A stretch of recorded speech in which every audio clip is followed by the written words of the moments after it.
I know what you're thinking. What in the omelettes is this? An egg on wheels?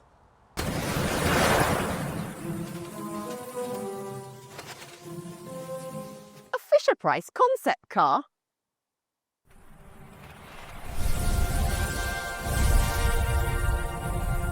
Or perhaps a retro kettle with headlights?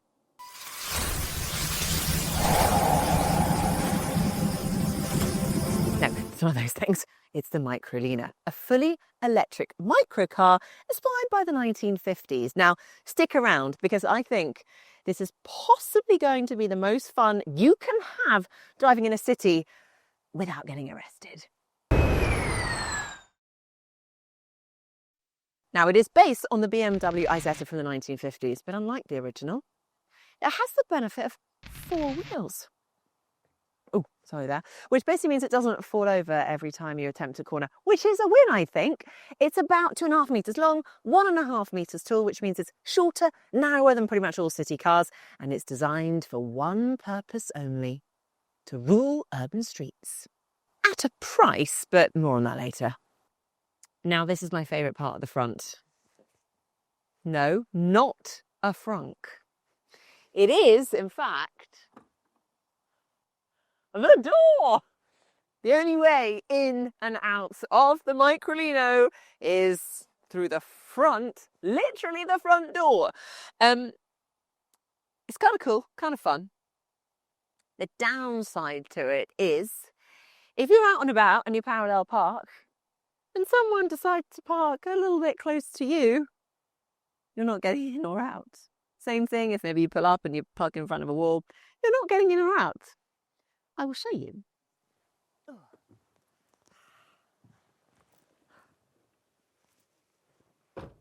Ooh, fancy soft touch. I was not expecting that. Quite the luxury. Now, if for whatever reason you get trapped in or outside of your car, don't worry, because there is the optional emergency exit. You can literally just climb in or out of the roof, so no stress there. Right, let's have a look around. I mean, obviously, you're going to get a fair amount of plastic in a car of this level, but there are some fancy materials too. Leathery, softy bits here and here. It is not leather, just to be clear, but it's a faux leather, which we like. You can't adjust the steering wheel, but again, kind of as expected, you can adjust the seat, and there's a bit of space between you and your passenger. It's not too awkward, the amount of intimacy you're going to have to share to be sat next to each other. You do get 2 screens. This driver display in front of you, and a screen for the fan. Oh, this my JLo moment right there. Now, there's obviously no Apple CarPlay or Android Auto, but there is a very handy phone holder. So you can pop your phone in there and use that for maps instead, which is great. Nice little ledge here for extra bits and bobs. 2 USB-C ports, 2 USB ports. So you've got all of the ports needed. Your own Bluetooth speaker, which was quite cool. You can take that with you to wherever you want to go and party. And then down here, there is a sport button, and on it, there is a picture of a rocket with a flame coming out the back. I don't think it comes with flames, just to be clear. One thing that I do not like is there is something pretty fundamental missing. There is no front mirror, which Manos discovered was a problem when he tried to do his makeup while test driving this car and realised he couldn't. But guess what he did? Like any sensible young man, he bought a mirror for it. So he spent all of $5.99, and we can now stick it on, and I can actually see out the rear of the car. But how crazy is that there is no rearview mirror? Now, if you're not in the market for a new car right now, don't worry, because we can help you find a brilliant deal on a used EV. The listings are at electrifying.com and have loads of different models with handy info like battery warranties. You can see the list by scanning this QR code on the screen. So if you're watching on your smart TV or tablet, you can carry on watching and scroll our listings on your phone at the same time. You are not going to believe this. This tiny little Microlino has a boot of 230 litres, which if you have got no idea what that means, it means it's quite a decent boot for such a tiny little car. I mean, it's not big, But look at, that. I reckon I could actually fit my big suitcase in the back there with a bit of an angle. Definitely a couple of small ones, that's for sure. So that is, I think, a little secret weapon right there. Now, this does have the medium-sized battery. So if you did choose the larger battery, it would encroach on your boot space a little bit more. Something to be aware of. But overall, 230 litres, which is about the same as the VW Up. The range depends on which version you pick. The mid-range Microlino that we have here comes with a 10.5 kilowatt-hour battery with up to 110 miles of range on the WMTC test. No, I have not mispronounced that. Quadricycles are tested to motorbike standards, so it doesn't have a WLTP figure. In reality, though, you can expect around 90 miles from this. There are smaller and larger battery options too, with the biggest 15 kilowatt-hour pack offering around 130 miles of real-world range. But make sure you allow time to charge, because the joy of this charging cable means the fastest you're going to charge is at 2.2 kilowatts. So for the 5.5 battery, it's going to be 2 hours. The 10.5 is going to take you 4 hours, and the 15 kilowatt-hour battery will take you 5.5 hours to charge. There you go. The Microlino might not cost much to run, but actually getting one is a pretty costly affair. It's available in two forms: light, which is classed as an L6E quadricycle, like a Citroën Ami, or standard, which is classed as an L7E. Prices start at just under £17,000 for the light version that has the smallest 5 kilowatt-hour battery and is limited to 28 miles per hour.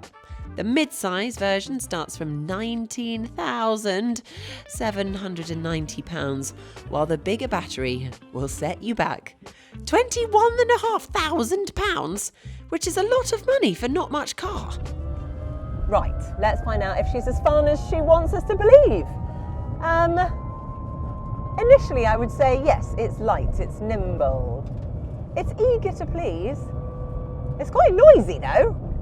I mean, I wasn't expecting luxury, but you can feel all of the road noise. I feel like I can hear the tyre noise, the wheel noise, the battery noise, the motor noise. Yeah, it's quite noisy in here. You might be able to hear that. It's also quite bumpy. And, oh, we're going quite fast though. Yeah, it's quite speedy. So it's got a little kind of nippiness about it. I mean, I do feel like I might topple over at any point. 0 to 30 in about 5 seconds. Fine for darting between traffic lights and stuff. But speed tops out at 56 miles per hour, which is fine for city roads, but you are not going to want to take this on a motorway. Absolutely not. I mean, it's classed as an L quadricycle, which means you can take it on the motorway, but I 100% would not. It doesn't feel safe enough, fast enough, sturdy enough. I mean, it's got no airbags, and I feel like there's not much between me and the road at the moment. The Microlino may be small in stature, but its chassis is anything but flimsy. Built around a rigid unibody steel structure, it delivers far greater stiffness than traditional microcars. Now, both steering and the brakes are unassisted, and you can tell that from the way it handles and just the way it feels when you're driving it. It's not as nippy as I thought it was going to be, if I'm completely honest. I thought because it was so light you would just jump in and it would sprint off. I mean, I'll just show you from standstill. It is fast. I mean, it does still 0 to 30 in 5 seconds. It's good. There's just something a little bit clunky about the way it handles. I think it doesn't help the fact that it is very noisy, and also you can feel every lump and bump underneath you. I think, you know, the suspension is pretty hard. Having said all of that though, maybe that's what we actually want out of an electric car. Maybe this is more of a raw drive, and maybe this is why it's going to be more fun to drive. You know, it's much more like an original internal combustion engine car. This is actually really fun to drive, instead of being so fine-tuned and so comfortable that you forget. We love feeling the road underneath us. This is a city car. or for slower roads. And for that, it's perfect, and it is lots of fun. So, what do we think of our little minute Microlino? I mean, it's not fast, it's not particularly cheap, definitely not practical, particularly if you ever want to leave the city. But it's fun, right? People smile when they see it and see you. You will smile when you drive it. And I feel like right now we are in a world of just grey SUVs, angry commuters. This has got to be worth something. It's bringing joy, isn't it? It's not just a car, it's bringing mood. It's like a retro ice cream van for grown-ups. And at the end of the day, isn't driving actually supposed to all be about fun? Maybe this is your answer.